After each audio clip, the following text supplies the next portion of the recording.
Tu rencontres quelqu'un, vous jasez, vous vous voyez plus pendant des semaines, puis des fois juste des jours. Tu le revois après, il fait comme « Hey, salut, comment ça va? » Puis toi, t'es juste comme « T'es qui? » Tu sais pas c'est qui, dans ta tête, tu ne l'as jamais vu de ta vie. Bienvenue dans la prosopagnosie, IE, le face blindness.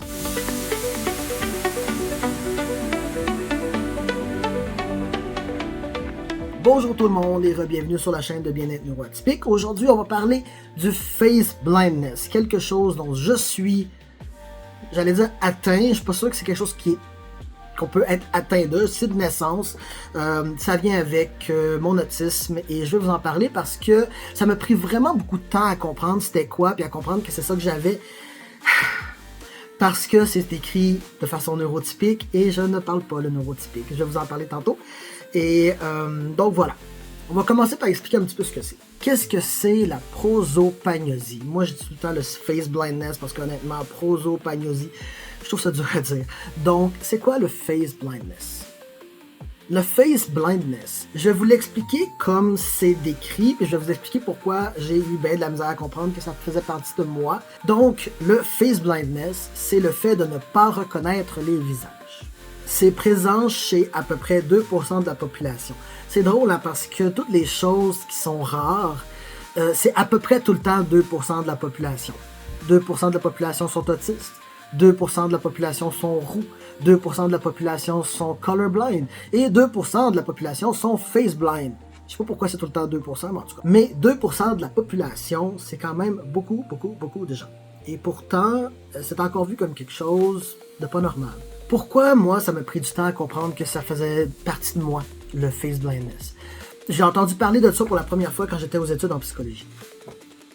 Donc, mon prof nous parle de ça, nous dit, et dans ces mots-là, que la prosopagnosie, c'est le fait de ne pas voir les visages. Je suis autiste. Je ne savais pas que j'étais autiste à ce moment-là. Je prends les choses de façon littérale. Donc, pour moi, ne pas voir un visage, ça ressemblait à ça. Puis je me disais, ben non, c'est pas moi, mais c'est bizarre. C'est bizarre de regarder les humains et de voir ça. C'est comme, wow, c'est spécial, hein? Puis j'étais comme, ah, c'est ça, c'est spécial, c'est weird. Parce qu'il disait, on ne voit pas les visages. Mais c'est pas ça. C'est pas qu'on ne voit pas les visages. C'est qu'on ne les reconnaît pas. La prosopagnosie, c'est que c'est comme si on te demandait de reconnaître quelqu'un avec leurs mains. Si tu vois la main de quelqu'un, est-ce que tu serais capable de la reconnaître? Si j'enlève mes bagues, est-ce que tu es capable de la reconnaître? C'est la même chose pour les personnes qui ont du face blindness. On ne reconnaît pas les visages parce que pour notre cerveau, ça n'enregistre pas le visage comme entité unique. Ça l'enregistre comme plein de petits détails mis ensemble. Ce qui fait que tant que je ne t'ai pas vu suffisamment pour enregistrer tous les petits détails de ton visage, je ne le reconnaîtrai pas. Et si tu décides de enlever tes lunettes, je ne le reconnaîtrai pas non plus. Et si je te rencontre dans un autre contexte que celui que je suis habitué de te voir, je ne te reconnaîtrai pas non plus. Parce que ton visage n'est pas une entité unique. C'est plein de petits détails à décortiquer. Le nombre de fois. Alors, si j'avais 5 sous à chaque fois que quelqu'un était venu me voir en me disant « Hey, salut Vincent, comment ça va? » Puis que je suis comme « Mais qui es-tu? » J'aurais un bon petit montant en banque. C'est l'histoire de ma vie. Au moins maintenant, je suis capable de le dire. Au moins maintenant, je suis capable de dire « Écoute, désolé, je ne reconnais pas les visages. Ça se peut que dans 2 jours, je ne sache pas qui tu es. S'il te plaît, réintroduis-toi à moi jusqu'à temps que je sois capable de te reconnaître. » Ça m'aide énormément et le monde sont super compréhensifs habituellement. Mais, tu sais, ça crée une anxiété quand même. Avant que tu le saches, puis avant que tu sois capable de le verbaliser, ça crée une anxiété. Parce que on s'entend qu'on se sent mal là, quand on rencontre quelqu'un puis qu'on ne le reconnaît pas et que eux clairement nous reconnaissent, ils savent notre nom, ils savent d'où ils nous ont vus, puis nous autres on est juste là puis J'espère tellement qu'à un moment donné, tu vas dire quelque chose qui va faire que je vais comprendre où est-ce que je t'ai vu. Et ça crée de l'anxiété. Puis ça peut créer de l'anxiété sociale pour les gens neurodivergents parce qu'on a déjà de l'anxiété sociale pour la plupart en partant pour plein d'autres raisons. Puis ça fait juste rajouter à notre anxiété. Puis oui, des fois, on fait semblant de comprendre qui c'est. Comme j'ai dit, en espérant que la personne dise quelque chose, qu'on finit par réaliser c'est qui. Puis des fois, écoute, moi, j'ai pas de poker face. Donc des fois, la personne a fait juste me parler puis à un moment donné, elle me dit « Tu me reconnais pas, hein? » Je suis comme « Non, désolé, je te reconnais pas. » Puis la personne est comme, ben oui, c'est correct, quand on s'est rencontrés tel temps, je suis comme, ah oui, c'est vrai. Puis honnêtement, pour moi, c'est pareil avec les noms, hein. J'ai bien de la misère à retenir les noms. Donc, comment est-ce que les personnes qui sont face blind reconnaissent les gens d'abord? Ben, c'est avec tout le reste. On reconnaît les cheveux, on reconnaît le type de lunettes, on reconnaît les modifications corporelles, les piercings, les tattoos. On reconnaît la démarche des gens. On peut reconnaître aussi leur style de linge.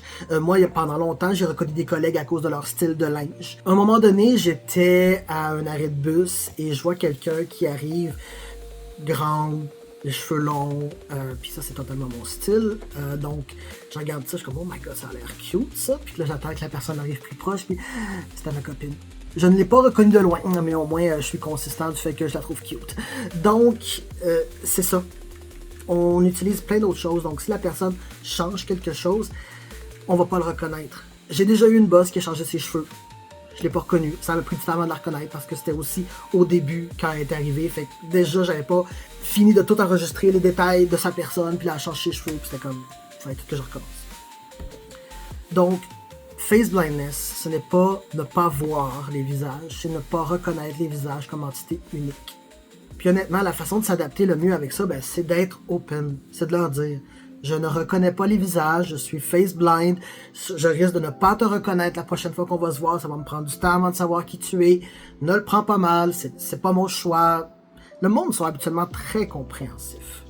Fait que c'est un petit vidéo que j'avais envie de faire parce que moi j'avais compris le face blindness de façon tout croche parce que on l'avait dit comme une personne neurotypique, tu vois pas les visages, eux autres ils ont clairement compris ce que ça voulait dire, pas moi clairement, parce que dans ma tête ne pas voir les visages c'était ne pas voir les visages, alors que non, la face blindness c'est ne pas les reconnaître, ne pas voir le visage comme une chose mais comme un ensemble de choses, et s'il y a quelque chose qui change, ce n'est plus la même chose.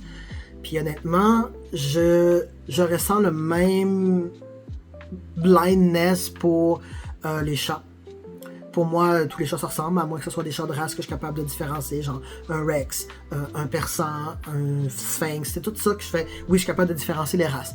Mais les chats, genre les chats de gouttière ou les chats domestiques, pour moi, sont tous pareils.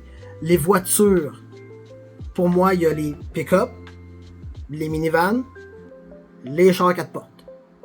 That's it. Je suis pas capable de reconnaître. Mettons, quelqu'un va me dire « Ah, attends-moi, ma voiture, c'est une Toyota grise. » Il y a 25 chars gris dans le stationnement. C'est tout pareil pour moi. Il y a beaucoup de choses comme ça que je suis comme... C'est toute la même chose. Je ne les reconnais pas. Ce qui est étrange d'un sens, parce que les personnes autistes sont supposées être capables de voir tous les petits détails avant de big picture, justement, donc je suis supposé être capable de voir tous les petits détails qui font en sorte que ce chat-là est différent, cette voiture-là est différente, mais non, pas pour moi, pas pour ça en tout cas. Donc, si tu viens de découvrir que t'es face blind, tu savais pas que c'était comme ça que ça s'appelait, welcome to the club, t'es pas tout seul, et je comprends tout à fait comment ça peut être désagréable, comment ça peut être anxiogène, mais maintenant que tu le sais, tu peux le verbaliser, tu peux l'expliquer. Je suis face blind. Et il y a aussi des niveaux de face blindness. Il y en a qui ne reconnaîtront jamais les visages, et il y en a qui vont le reconnaître après un certain moment. Moi, je suis capable de reconnaître les visages après un certain moment, à voir le visage, à l'étudier, à étudier la personne en tant que telle. Là, ça va être un petit peu plus facile tranquillement. Mais encore une fois, si je la vois dans un autre contexte, ça se peut très bien que mon cerveau passe à côté. Donc voilà, si tu te reconnais, t'es pas tout seul, ça se verbalise, les gens sont habituellement très compréhensifs. À un moment donné, je traverse une rue et il y a quelqu'un qui dit bonjour. Je réponds bonjour, puis il fait comme oh non, je parlais à la personne en arrière de toi. j'aurais pu être super mal. J'aurais pu faire comme, oh my god, la honte. Mais tout ce que j'ai fait, j'ai dit au gars, ah, excuse, je reconnais pas les visages, t'aurais très bien pu être quelqu'un que je connais. Puis il a fait comme, ah, no worries. Ça s'est fini là. Puis, est-ce que j'y pense encore? Oui. Est-ce que je me sens honteux? Non. J'espère plus le revoir, le gars, pour ça. Mais non, je me sens pas honteux parce que, regarde, ça aurait très bien pu. Ça aurait très bien pu être quelqu'un que j'ai vu une fois ou deux puis qui me reconnaît et pas moi. Parce que ça m'arrive constamment. C'est la vie. C'est comme ça. Puis il y a juste un moyen de s'adapter, d'accepter, puis d'en rire à la limite. Puis tu sais, même si pour toi tu trouves ça super honteux, la personne probablement qu'elle n'a rien à foutre. On est des adultes. On n'a plus 15 ans. La personne là, elle va pas arriver avec ça chez elle, en parlant à sa famille, ses enfants, sa femme. Oh, t'aurais dû voir ça, le dos de pensée. Non. Il va juste faire comme, ah, c'était cocasse. Puis il va continuer sa vie. That's it. Puis mettons qu'il en parle. Ils te reverront plus. Puis peut-être que la femme, elle ne saura même pas que c'est toi si elle te voit dans la rue. Ça, c'est comme, c'est pas grave. C'est pas grave. La personne va pas rester avec ça dans sa tête. C'est toi qui vas rester avec ça dans ta tête. T'as aussi bien en rire. Parce que c'est pas de ta faute. Puis ça arrive. Donc voilà. Juste pour te dire que t'es pas tout seul. C'est juste ça que j'avais pour cette vidéo-là. Juste pour expliquer un petit peu le face blindness. Parce que moi, je l'avais mal compris. Et je voulais vous l'expliquer comme il faut. Fait que ça serait le fun que vous me disiez en commentaire si toi tu as ça. Puis comment tu le vis. Je suis sûr qu'il y a plein de monde qui m'écoute, qui sont face blind, qui ne savent pas, qui viennent de le découvrir. Fait qu'on va pouvoir se parler tout ensemble et voir comment on vit ça chacun. Donc, merci encore d'avoir été là pour cette vidéo-là. Toujours un partage, un like, un follow, toutes ces belles petites choses-là qui sont gratuites et rapides aident beaucoup ma chaîne à se faire connaître. Et donc, je vous revois la semaine prochaine pour une autre vidéo. Bye!